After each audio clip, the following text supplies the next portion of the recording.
There online at London Edge, in London Forms, there is a tab where it says the listing documentation or listing packet.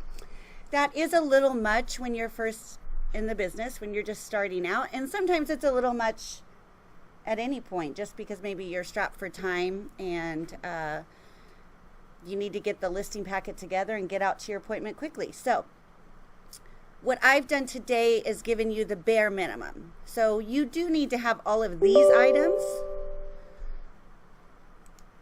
You do need to have all of these items in order to turn in a listing to your manager for review, okay? So, but this is the bare minimum. Now, the other packet has like, I don't know, another 10, 15 items. So we don't need all that to begin with, okay? The other thing about this and going with the bare minimum is that you can learn this and learn how to summarize this packet with your sellers, and then go ahead and incorporate other documents into it, because sometimes it's just too much to learn at once. Hundreds and hundreds of documents and papers go with your file throughout the entire process, and once you close escrow, it's quite thick. So learn a little bit at a time. So the first thing you need really to compile your listing packet is the property tax records for the subject property. So where do we find the tax records? We find the tax records in the MLS. Thank you, Jay. Oftentimes when you go into the MLS and you're looking up a subject property, you will find that it was listed before.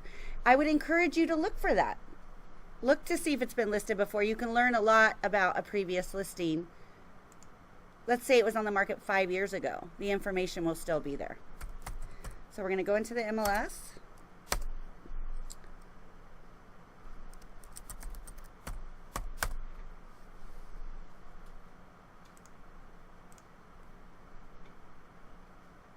And here on the top is the tax. You're going to click on tax right there. Now, we'll go ahead and do a sample property.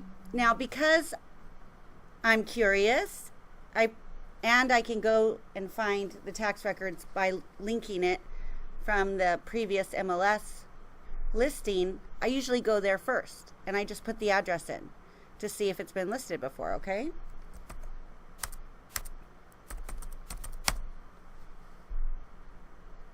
And it has. Okay, so then we can find the listing right here.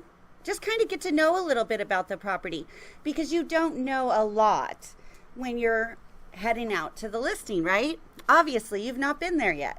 Sometimes you have. Sometimes you did like a pre-listing interview and met with them. But in a lot of cases, you don't know a lot about the property as of yet.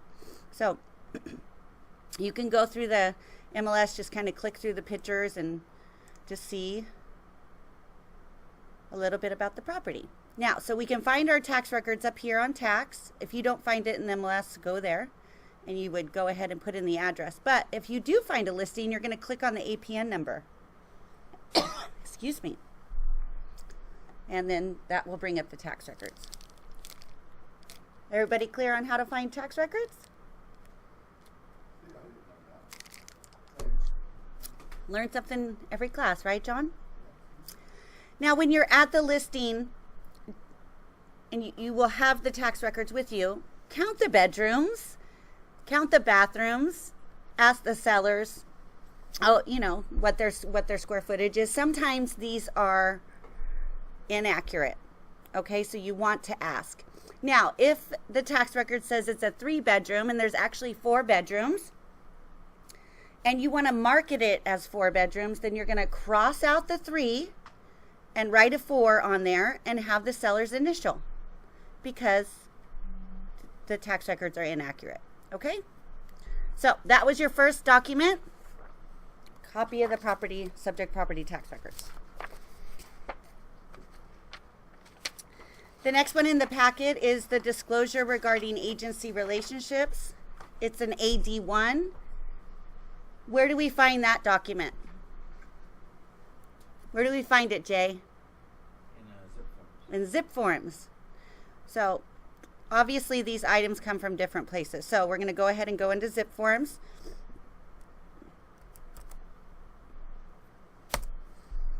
You have the link here for zip forms right here on your London Edge, okay?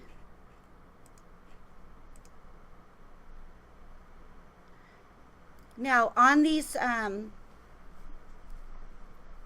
files for zip forms, you can just name it the subject property address. You can have templates, excuse me, they always take me when I have a cold. Anyway, there is ways that you can set up templates, and you should go to those classes because it'll save you time later. They have the classes here, and they also have them at FAR.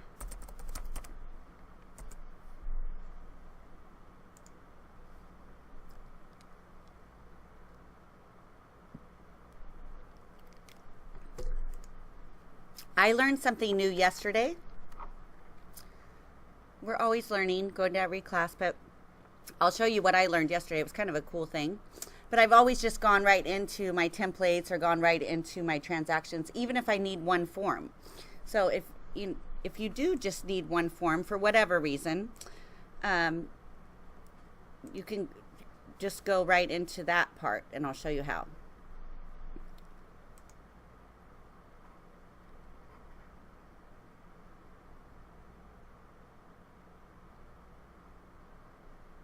Not sure what's going on there.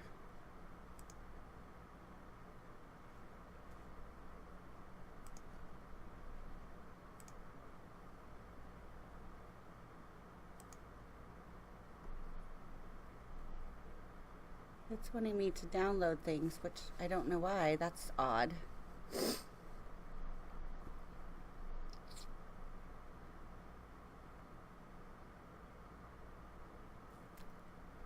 So strange.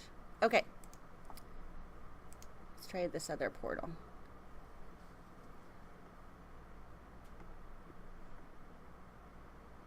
So the disclosure regarding agency relationships is the very first thing you have to have signed at any point. While this is loading, I'll go ahead and go through this.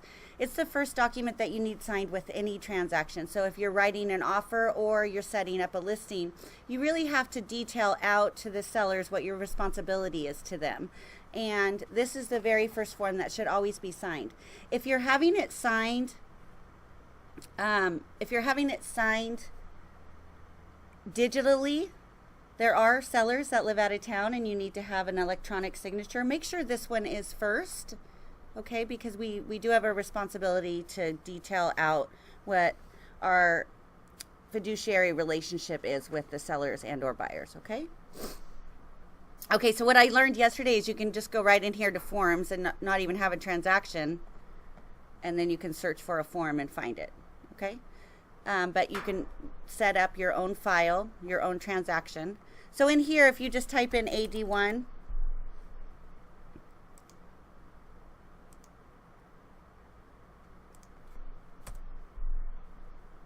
well, on that other platform it works, but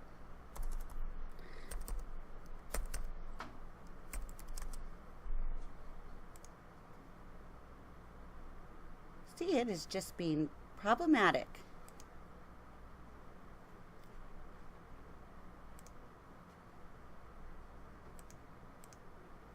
Let's try it through a transaction.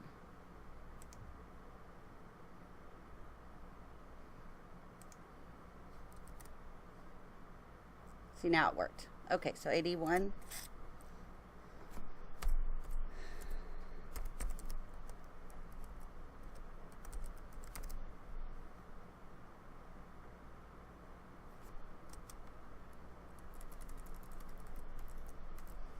I'm going to just have to search for it. I don't know why the search bar isn't working.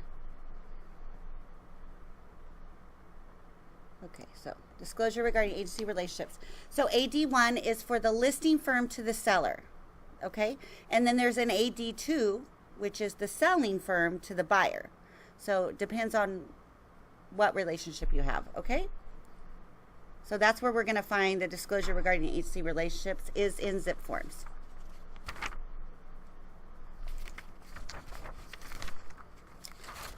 Okay, next we have our listing agreement itself. Where do we find the listing agreement?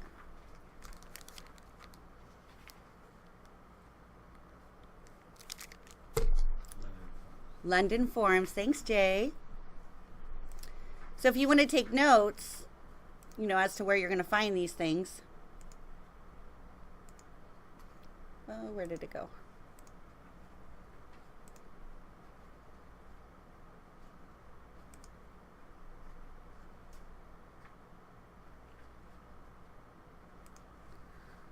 It's just going crazy today. Okay, so next Friday, the 18th, it's super important that you go to what? Where are we going next Friday at 1 o'clock? Patrick's listing classes, because we have lots of different listing agreements. There's a lot of different choices, and it really benefits us to have all those choices because we can help any and all sellers with their needs and their goals, and it just is catered specifically to them. So in your packet, I have the standard exclusive right to sell full service listing agreement. All right. Now, there's also a 246, which is an agency listing agreement where if the seller finds their own buyer, then you can do it for as little as 2%, which is really beneficial if you're courting a for sale by owner, or if you have a friend that's already identified a buyer but they want your help with closing the transaction. Okay, so in here is under London Forms is where you're going to find the listings. So there's lots of choices here, right? And then up here is that listing forms packet. That's the one that's really more than you need to get a listing in, okay? But right here, you're going to find the listing. Exclusive or full service, okay? There's also a short sale listing. There's the exclusive agency, which is the 246 listing. And we have, we have them for sale by owners. We have a lot of different listings. So make sure you go to that class and learn all about that next Friday at 1 o'clock. Okay, so exclusive. Exclusive or full service, here it is. You can type on this. So you can go ahead and put in the address and everything, or you can just print it the way it is and fill in everything when you're at the listing. So exclusive or full service is on London Forms, and there it is. So there's all these places that you need to type in. Some of this information you're not going to have when you're sitting at the office getting your listing packet together. Some of it you're going to figure out once you're at the listings. For instance, when do they want the listing to begin?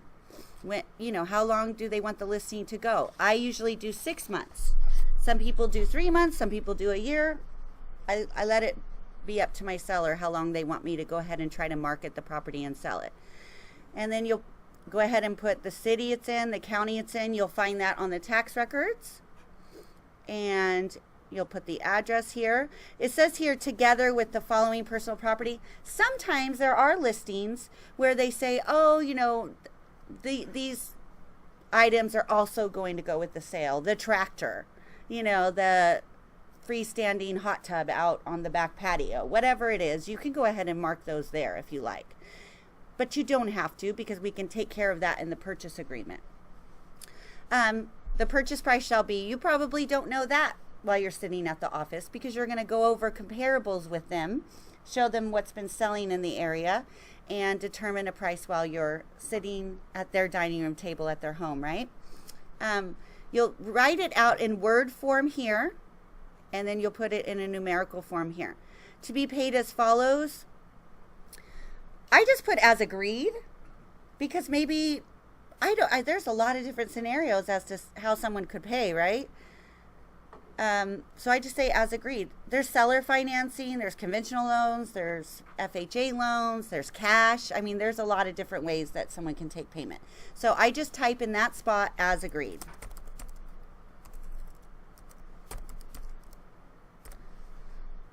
Okay, so here, multiple listing service. You're going to have your seller's initial if they want it to go into the multiple listing service. They almost always do. It's where we're going to put in the pictures and all the marketing remarks, so it's important to have that initialed. If you come back to the office and that's not initialed, will it go in the MLS? No, because we have to have permission from the sellers. So while you're at the listing, slow down make sure that you have everything initial that you need to. Delayed multiple listing. If they wanted to go in the MLS, but they want a week because they're going to clean out the garage first or plant some flowers, then you're also going to have that initialed. So you'll have A and B initialed. And then here it just defaults to 15 days. But if they want to put it on the market in 7 days, then just go ahead and check the box and write in 7. London exclusive. So there are times I get these listing agreements and every single one of them is initialed and they're contradictory.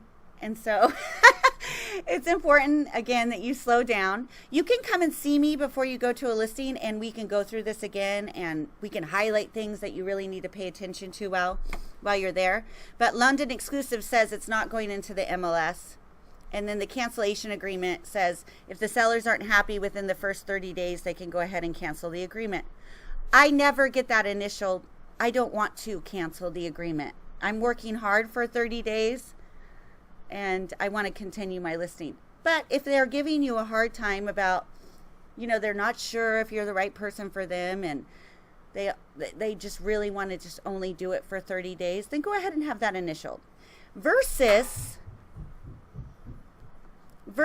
making the listing a period for 1 month, that we want to make the listing period for 3 to 6 months, but have them initial the cancellation agreement. Okay, because then if you get to the 32nd day, that is no longer a valid part of the contract, and that would be better for you. Okay, so we are going to initial A and B, or we're going to initial C, because C means it does not go into the MLS. Okay, we're going to go ahead and put the commission amount here. That is a percentage. 6% is what I like to do. Here it says plus an additional fixed amount equivalent to blank. I leave that blank in most cases, okay? Sometimes they're willing to offer a bonus. Sometimes there's different scenarios for different markets. This market right now, it's a seller's market currently. And so we're going to get their home sold and they probably don't need to offer a bonus, but if they want to, we're certainly going to help them out with that. Okay, so you'll have them initial on the bottom. I'm not going to go through and explain this entire listing agreement. I want you to take this packet home and read it so that you can explain things to the sellers when they're signing it. So that's our listing, all right? Exclusive or full service. Now, like I said, there is the 246, which is another one that sellers really like. And the reason they like it is they have an opportunity to save money. So on this one,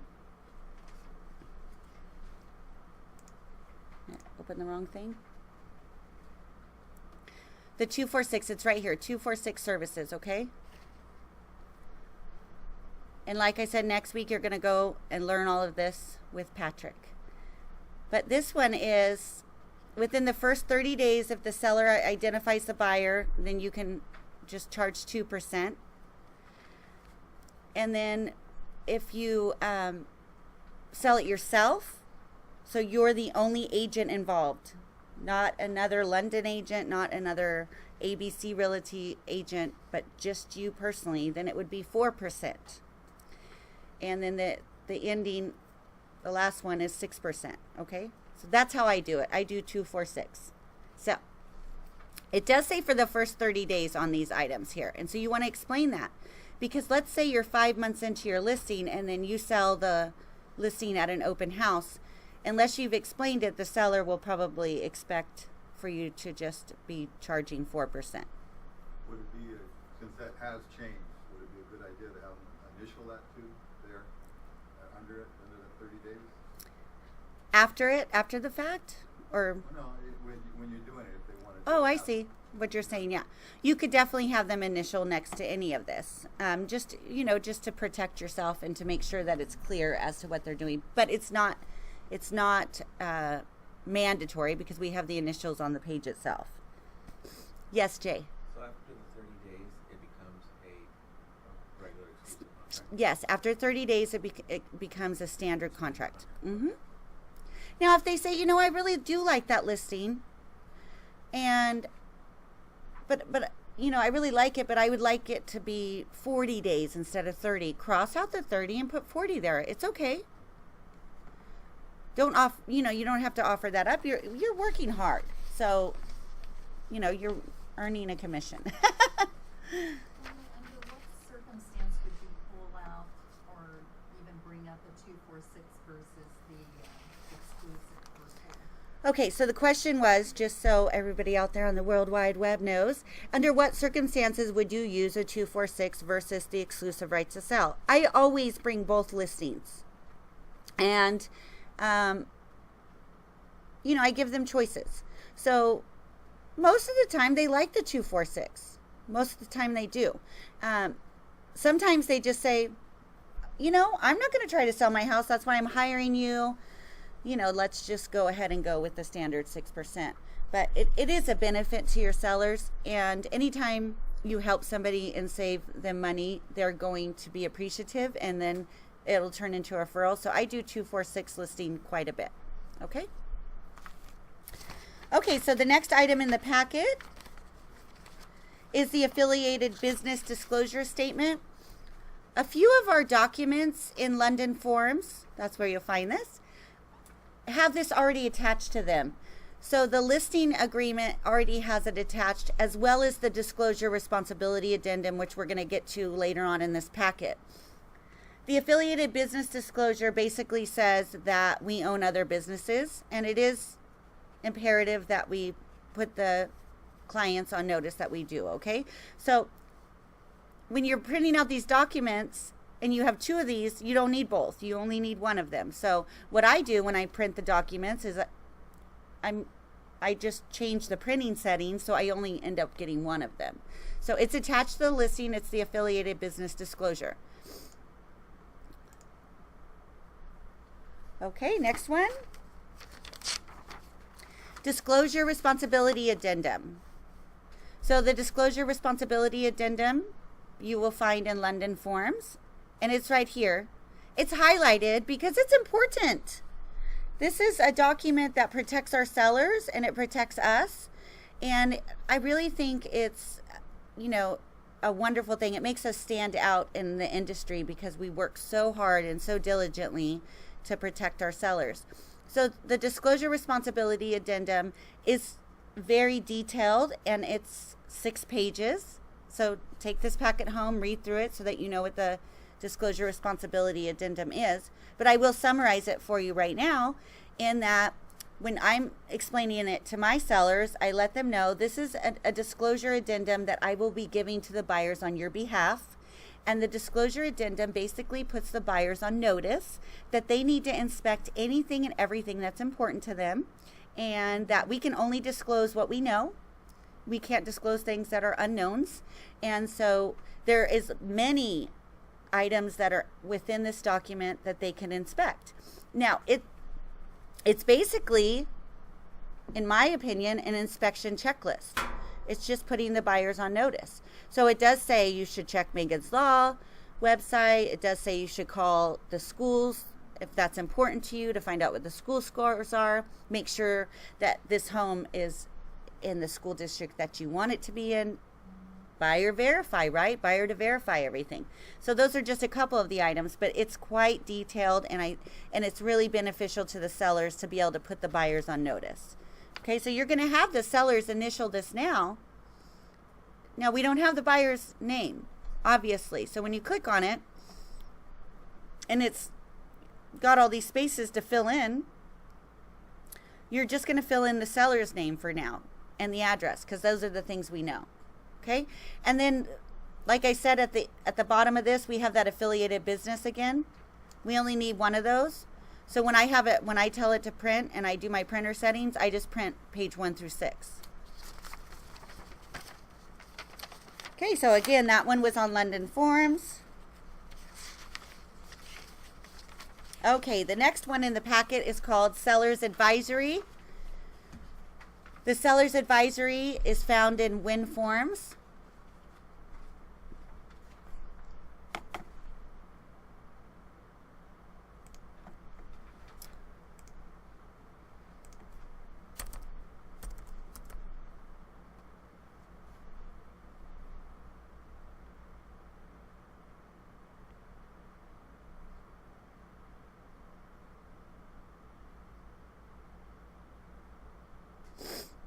Seller's advisory right here. And you can go ahead and fill in the subject property address.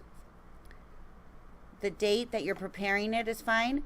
And here is where you're going to fill in all of your information, okay? So once you fill this in on a file in your zip forms, it stays there, which is really helpful.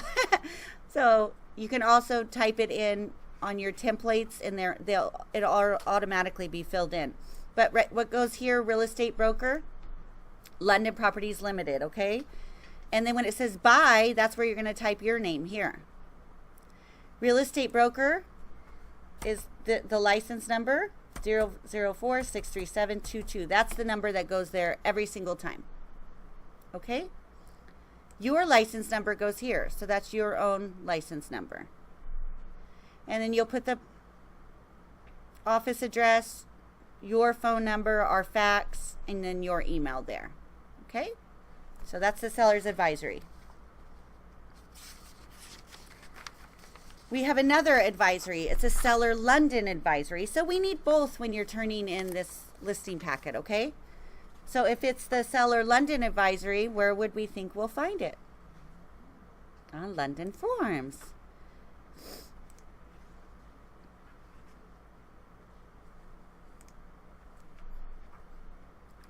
So seller London advisory. This is really good information. Read through it because it's really beneficial and it really helps you for your listing presentation if you know what all of these things are, because they're great advisories. For instance, if they wanted to get a seller's home warranty, that would be a real benefit, because while their house is listed and in escrow, if something comes up, for instance, if the water heater breaks, then they can have a home warranty company come out and fix it. Okay? So it does have a lot of good information. Here you're going to put the property address and then the sellers will go ahead and sign there. Seller London advisory. Okay, the next item in the packet, I should say. The next item in the packet is the residential listing input sheet. If you're listing a lot, there's going to be a different sheet, but this is the standard for a home, okay? Residential. Now, this is really cool that we can now find this on London Forms. The other place you can find it is in the MLS, but it's right here on London Forms. MLS input form, Fresno, and then you'll go ahead and click residential if indeed it's residential. Okay, we also have the multifamily, other items there. If you're going to list a commercial property, if you're going to list anything that's just out of the ordinary, see your manager first. You should be seeing your manager first anyway, but if it's unique, it's a commercial property or something to that effect, then make sure that you see your manager so we can make sure that you have all the right forms, so that when you get over to the office to turn in your listing, we don't say, oh, I can't put it in, we're missing one form, because obviously the packet changes depending on what type of property is. This is for residential homes 1 to 4. Okay, so residential, when you click on it, you can fill in a lot of information on here by typing it in. A lot of this information you already know from the tax records, okay? So you can just start clicking through here and type in whatever you can. It looks like a lot. It's overwhelming. So when you're going to go to your listing appointment, what did we do for you, Ryan, when you went to your listing appointment? You gave me a packet and highlighted stuff. I gave him a packet and I highlighted what you need to pay attention to while you're there. So Jay came to see me for his listing. I highlighted the items on this document that you really need to pay attention to while you're there. So come and see me and I'll help you and I'll guide you. That's my job. I'll give you an example of what you would maybe want to pay attention to while you're there. Because it's 7 pages, me highlighting what you should pay attention to while you're there is a lot easier than you fumbling through and being nervous and not knowing what to do. So just come see me and let me help you. But I would highlight this area right here and say, oh, pay attention if there's any special features while you're there. But probably what I won't say is, while you're there, pay attention to what schools they are. Well, no, you're not going to pay attention to what schools are there because we're going to look that up online when you get back to the office, okay? So this document is really overwhelming when you're first in the business, so just come see me and I'll help you. This listing document is not signed by the seller. It's signed by you because you're filling in the information. See, this is something I would highlight and say, pay attention to see if there's any fireplaces there or if there's two and what type they are. Where's the laundry room? You know, is there a laundry room or is it out in the garage? Things like that, okay? The flooring you're going to pay attention to while you're there. So just come see me and I will highlight all these items and help you. The items that are red and have the asterisk are necessary. So the bare minimum of what you need to fill in to go ahead and turn this in and have it put in the MLS is the red items. And then on the very last page, you'll see where you sign here. So I do get this pretty often and the sellers have signed it, which is fine because then I just have you sign it as well. But that's for your signature, okay? What I did not include on here, but I do want you to write it on the front page, if you'll go back to the front page, is if the property on the tax records is in a trust. If it's in a trust, I need an additional document in order to process the listing. The additional document is called either a summary of trust or abstract of trust. The trust documents themselves, they're usually pretty lengthy. This is just one portion of the trust document that I need. And they are called different things depending on who prepared the trust for some reason, but it's a summary of trust or an abstract of trust. How do we know if it's in a trust? The tax records. And it does usually say the Wanda Freeze Living Trust, or it'll say their names, and in parentheses next to it, it has a TE. That means it's in a trust, okay? The other thing with the tax records, if there's 3 people that are listed as owners on the tax records, how many people need to sign the documents? 3 people. If one of them has passed away, if there's one seller on the tax records that is now deceased, then you will bring us a copy of the death certificate, okay? So that does happen pretty often, you know. People are married and then one of them passes away. Well, we just need a copy of that death certificate. We have to have permission from all sellers in order to list a property. And so a lot of times I've had agents show up and I only have one signature on there. I said, well, what about Olivia? Is Olivia going to sign this too? Oh, yeah.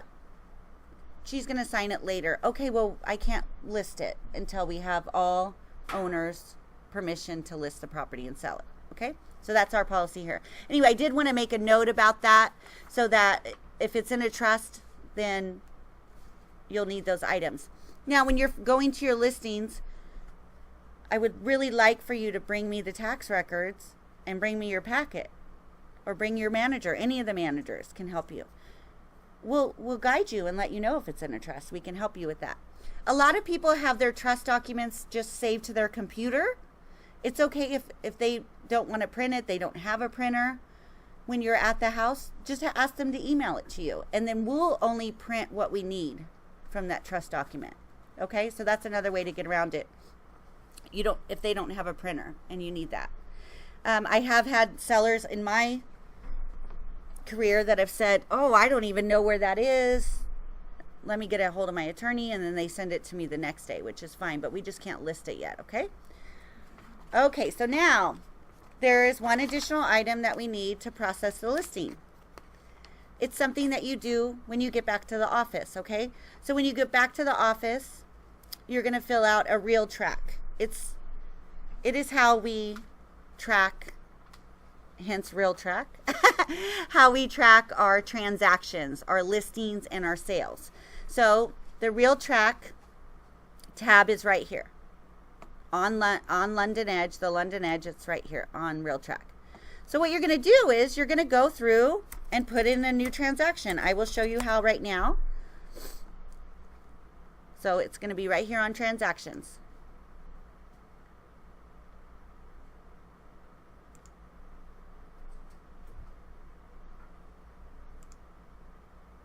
I think it's going to come up. On the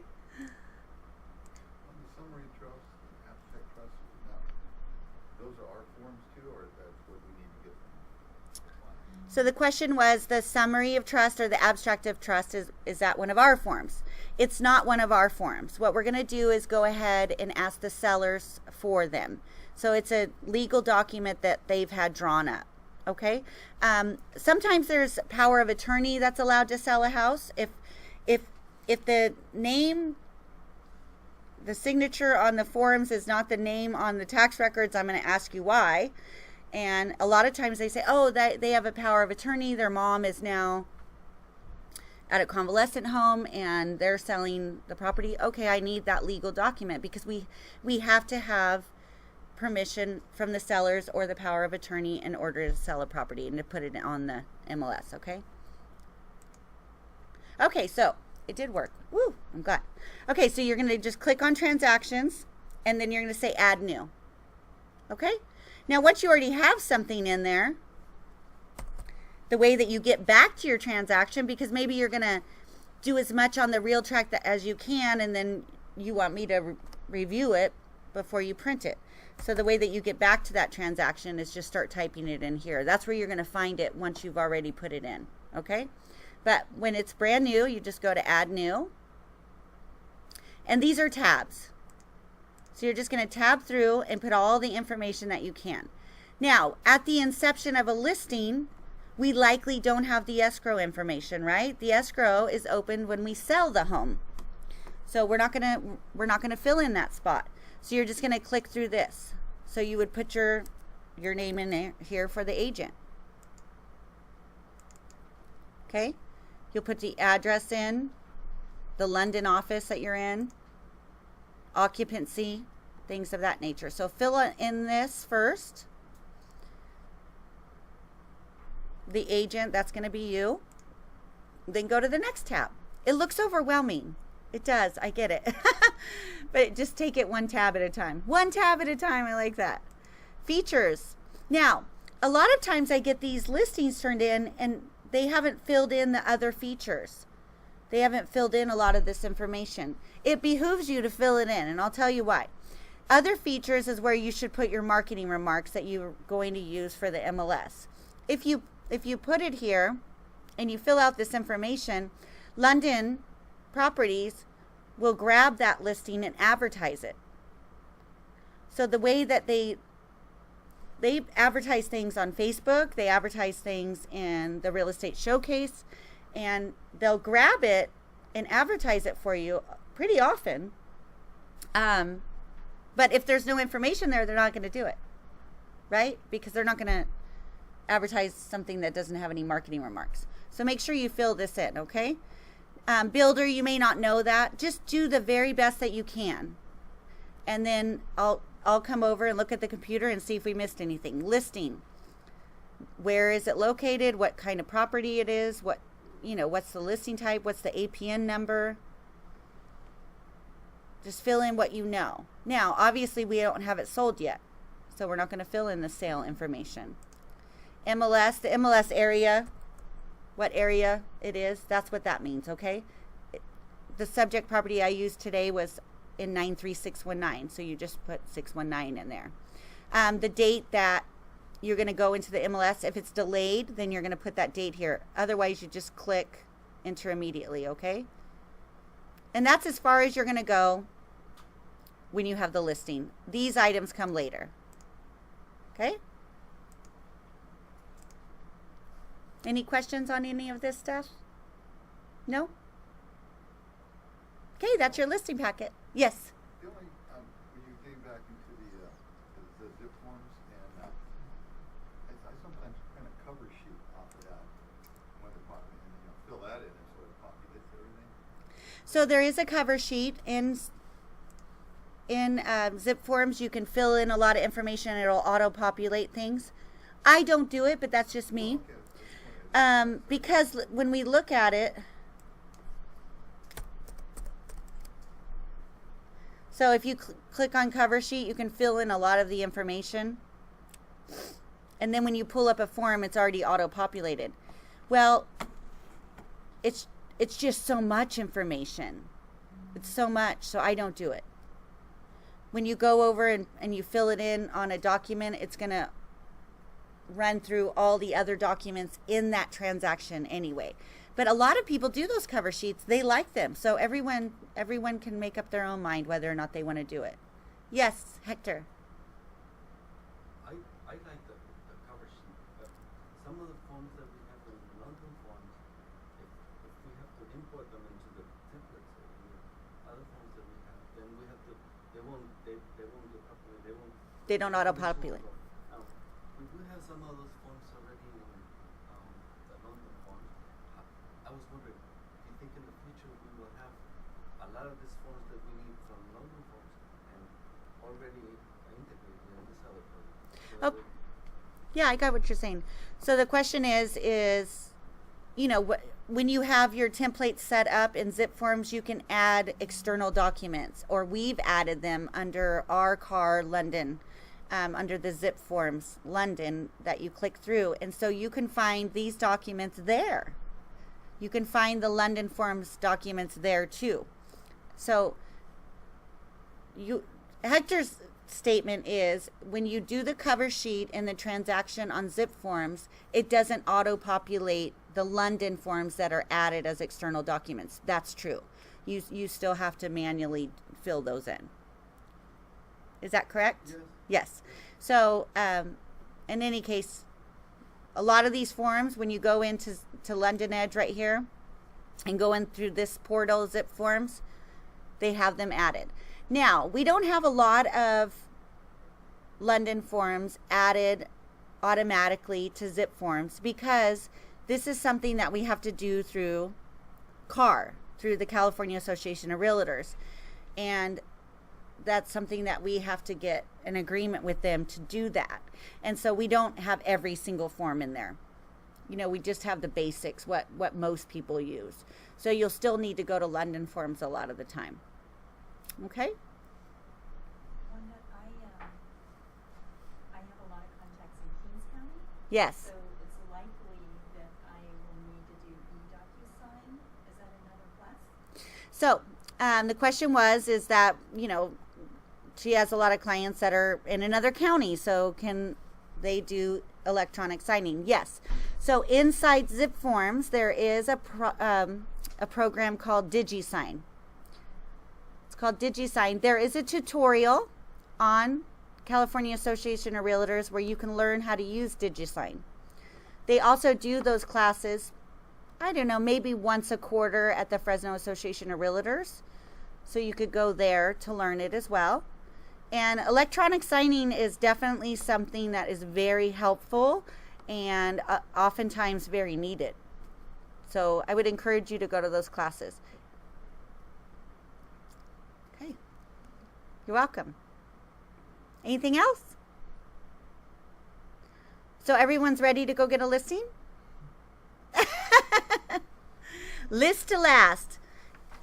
That's what they say in real estate. List to last. If you have listings, you will last. All right, guys. Happy Friday. Thank you.